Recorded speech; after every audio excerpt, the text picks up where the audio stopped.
The wind carried no voices anymore, only the sound of her dress brushing against dry wheat and the lonely creak of a porch that had forgotten laughter.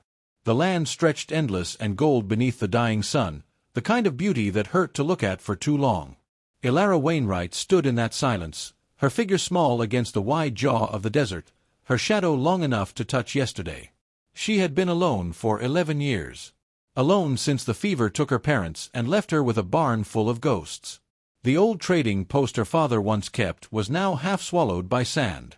Its wooden sign, Wainwright Supply, dangled from one hinge, moaning each time the wind remembered his name. Elara had learned to live by motion, patching fences, hauling water, skinning rabbits, mending what little could still be mended. Her days bled into one another like the slow turn of a wheel: sunrise, work, sunset, firelight, silence. No letters. No visitors. Not even the preacher rode this far anymore. She spoke to the wind because it was the only thing that ever answered, and even then, only with dust. The sky burned red at dusk, that feverish kind of red that feels like the world remembering its own wounds. She wiped her brow, watching the horizon shimmer like a mirage. For a moment, she thought she saw riders out there, black silhouettes moving in rhythm with the heat, but when she blinked, the desert swallowed them whole. Just like it had swallowed everything else she'd ever loved. The shape of solitude. At night, she sat on the porch with her knees pulled to her chest, the stars crowding the dark above her. The desert was a living thing then, breathing, whispering, watching. Coyotes cried somewhere beyond the dunes, and the wind hummed through the dry reeds like a hymn. In the hush between those sounds, Elara sometimes heard her mother's voice. "Child, you keep your heart soft, even when the world goes hard." She would smile then, faintly, as if the words were a prayer she was afraid to wake. The house itself was half ruin, half memory. The floorboards remembered footsteps that no longer existed. Her father's tools still hung on the wall, untouched since the day he coughed his last. The Bible on the table still bore her mother's handwriting on its first page. "To my Elara. When you forget what the world is, look here." But she had not opened that book in years. Not because she stopped believing, but because faith had become something quieter, the steady act of surviving without witness. The memory of firelight. The fever had come one spring, quick and cruel. Her mother first, then her father 3 days later. Elara, only 12, buried them herself beneath the cottonwood tree where they used to have picnics. The ground was hard, her hands blistered, and the sky that day felt too close, like eyes watching a child try to be something she wasn't ready to be. When she lowered them into the earth, she made no sound. Grief, she learned early, was a language best spoken in silence. After that, she stayed. The post was the only thing that still carried their scent, their echo, their ghosts. She tried leaving once, walked half a day toward the mountains, but the emptiness frightened her more than loneliness did. She returned before sundown, whispering to herself, "I'll stay until someone remembers me." No one ever came. The desert's breath. Now, years later, she lived in rhythm with the wind. She could predict storms by the smell of the air. She could tell time by the way light bent through her window. Even the buzz of the cicadas was a kind of company. Her only real friend was an old horse named Hollow. A pale gray mare with cloudy eyes, too tired to run. Elara brushed her every evening, speaking softly about the things she would never tell a person. The dreams that faded before morning, the ache in her chest when she heard distant laughter, the way her own reflection sometimes looked like a stranger's. "You and me, Hollow," she'd murmur. "Just dust and bones and memory." On the night the storm came, the air felt strange, heavy with something that wasn't quite rain, wasn't quite fear. The wind changed direction, howling low across the plains. Hollow stamped her hooves restlessly as Elara tied down what she could: shutters, tools, barrels. But the storm wasn't ordinary.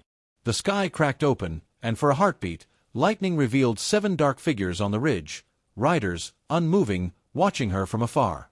Elara froze. Blinked. When the light vanished, they were gone. The thunder rolled in after, deep as drums. She ran inside, heart hammering, shutting the door against the wind. For the first time in years, she wasn't sure if she was afraid of being alone, or afraid that she no longer was. The omen. When the storm passed, the world smelled of wet dust and sage. The silence after was thick, sacred, almost holy. Ilara stepped outside barefoot, her dress clinging damp against her knees. The land glistened under a bruised sky. And there, by her porch, lay an eagle feather. Long, perfect, tipped with rain. She knelt, fingers trembling, lifting it as though it might vanish if touched too roughly. "What are you?" she whispered. "A gift, or a warning?" Around her, the ground bore 7 deep hoof prints, circling her house like a quiet ritual. The prints were fresh. Too large for any cattle she'd ever seen. She looked toward the horizon, but the desert only stared back, vast and unknowable. The storm had taken the night, but left her something stranger, a sense that she was being called. Closing moment. That night, Ilara couldn't sleep. The feather lay beside her on the table, glinting faintly in the lamplight. She thought of her mother's words again, "Keep your heart soft." Her eyes drifted toward the window where the moon hung red and swollen over the desert, like a wound that refused to heal. And for the first time in 11 years, Ilara Wainwright whispered a prayer, not for safety, not for salvation, but for company. "If anyone hears me," she breathed, "come." Outside, somewhere beyond the horizon, 7 horses stirred in the dark. The desert, it seemed, had remembered her at last. Morning rose like a shy confession, soft and gold over the bruised horizon. The storm had rinsed the world clean, each blade of grass jeweled with dew, each grain of sand whispering light. Ilara stood by her well, hands raw from the night's battle against the wind. She filled her bucket, the rope groaning, when she heard it, hoofbeats. 7, steady and slow, like a heartbeat multiplied. She turned. Across the ridge, riders appeared, their silhouettes cut sharp against the dawn. 7 men astride tall horses, painted in patterns of earth and ash, feathers trailing like wings behind them. The desert held its breath. They came not as conquerors, but as something older, like the land itself had shaped them from dust and sent them riding to her door. The arrival. They stopped a few paces away, silent except for the creak of leather and the faint hiss of wind through the mesquite. At their head rode a man broad-shouldered and solemn-eyed, Chief Neshoba, whose gaze was the kind that did not merely look at things, but through them. He dismounted with slow grace, then spoke in a deep, even voice. The words were foreign, flowing like river stones, until one of the younger men, tall, with a scar along his jaw, translated in careful English. "We are travelers of the Apache," he said. "We seek the woman who lives without kin. The one who buried her dead and did not call for help." Ilara's hand trembled on the bucket handle. The desert was too vast for anyone to have known that. She swallowed. "That's me," she said, her voice breaking like old wood. The youngest rider, Chenoa, barely a man, smiled softly, as though relieved. He whispered something to Neshoba, who nodded, then stepped forward, placing a small carved bone figure at her feet. "You were seen in vision," the translator said. "The keeper of the lost flame. We come to honor you, and to offer what our dream commanded, 7 hands in marriage, 1 heart to choose." The weight of words. Ilara froze. The world tilted. 7 men, proud and strange, offering her marriage like a holy rite.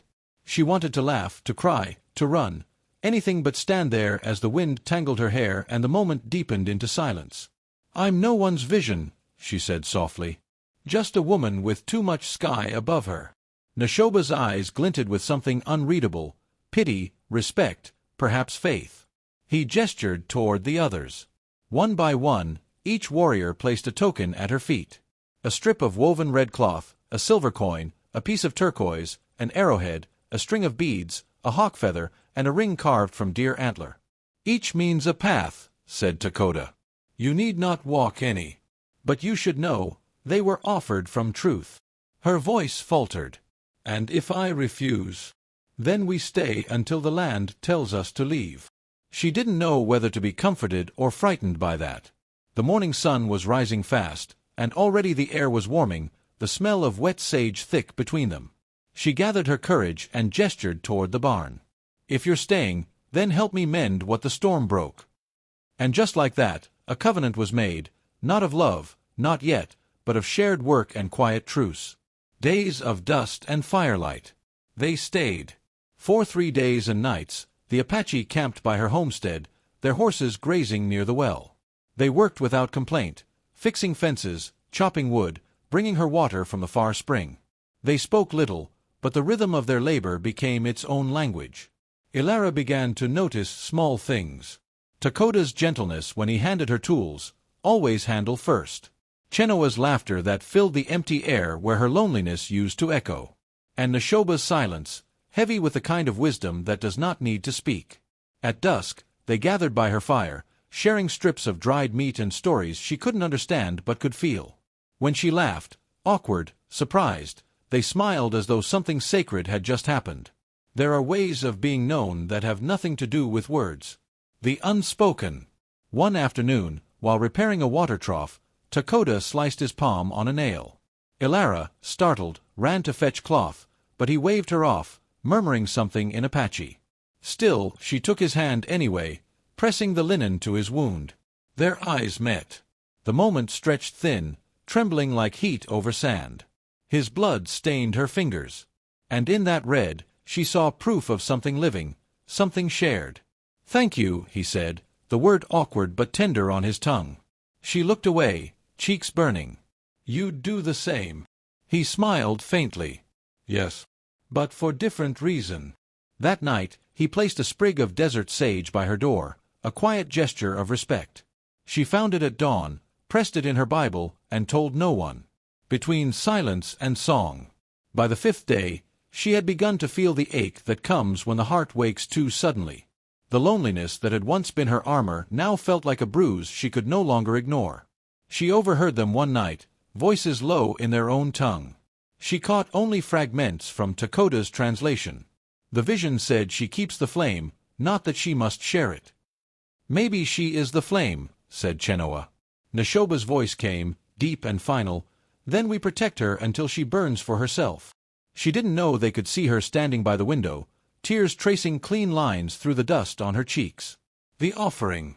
On the 7th morning, Neshoba approached her porch. He carried the eagle feather she had found, now bound with red thread. He placed it in her hands.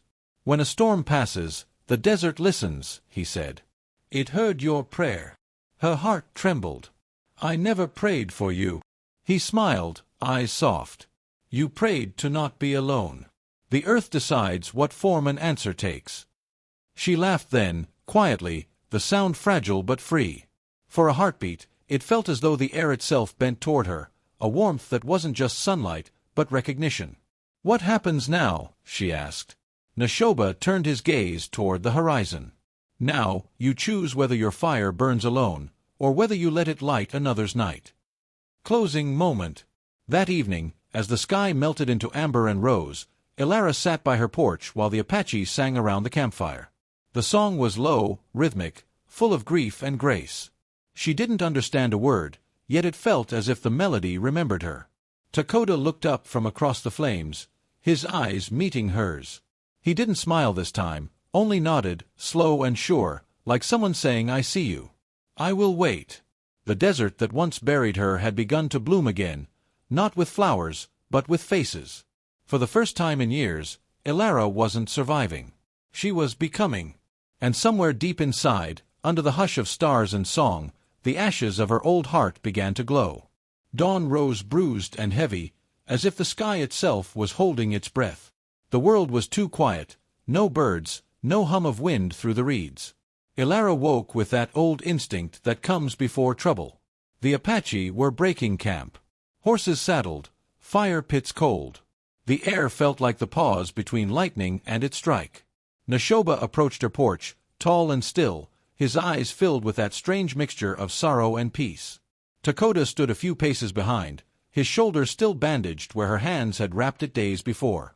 "The land calls us elsewhere," Neshoba said softly. "We believed we came for you. Perhaps we came for your remembering." Ilara swallowed hard. "You mean to leave?" He nodded once. "The flame burns on its own now." Then, after a pause that seemed to last a lifetime, "But the one who carries it must face her storm." She didn't understand, until she heard the gunshots. The settlers.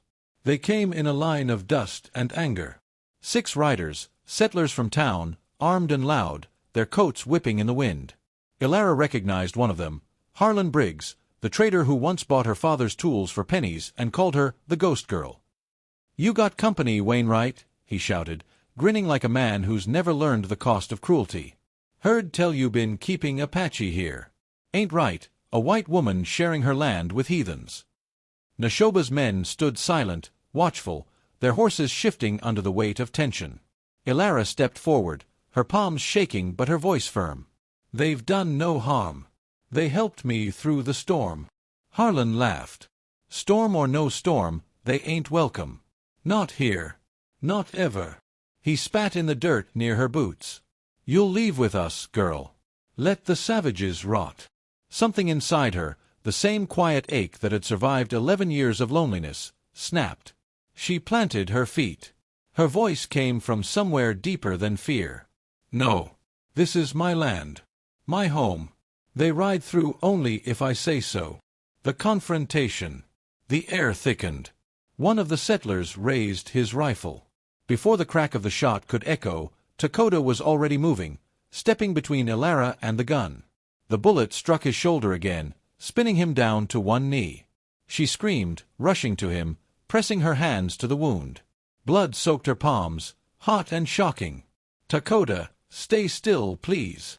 But his eyes, though pained, stayed calm. "It is only blood." Yours was silence. Mine is this.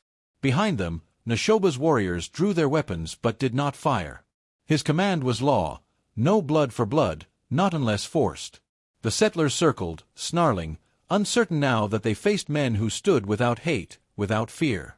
Elara rose, trembling, her dress streaked with red and dust. The rifle in Harlan's hands gleamed like a curse. "You call yourselves men of God," she cried, her voice cracking but steady. "You left a child to starve. You call that justice?" No one spoke. Rain began to fall, slow, then harder, turning the dirt into dark veins of mud. The men shifted, uneasy under her words, under the watching sky. "Get off my land," she said again. This time, even the thunder listened.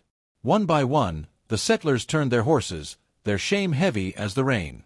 Harlan lingered longest, eyes narrow, before spitting once more and riding away into the storm. The storm breaks. When it was over, Elara knelt beside Dakota. Blood and rain mixed in rivulets down her arms. Neshoba tore cloth for a bandage while the others stood guard, silent, reverent. "You shouldn't have done that," she whispered. Dakota smiled faintly, teeth pink with blood. "You said you were no one's vision. You were wrong." Her throat tightened. "And what am I, then?" He reached out, fingers brushing her cheek. "The flame that teaches us mercy."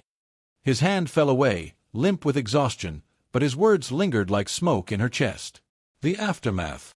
By evening, the rain had ceased. The world smelled of iron and sage. The settlers were gone, and so was the fear. Elara built a fire, not to keep warm, but to keep awake. Neshoba sat across from her, his face lit by the glow. "We were sent to offer our hands," he said. "But the vision was never about marriage. It was about remembrance." "Of what?" she asked softly. "Of the strength that hides inside gentleness. Of how a heart can live alone and still keep beating." He paused, his gaze falling to Dakota, who slept nearby, his breathing shallow but steady. "We thought we were the ones meant to protect you. But it was you who stood tall when truth came riding."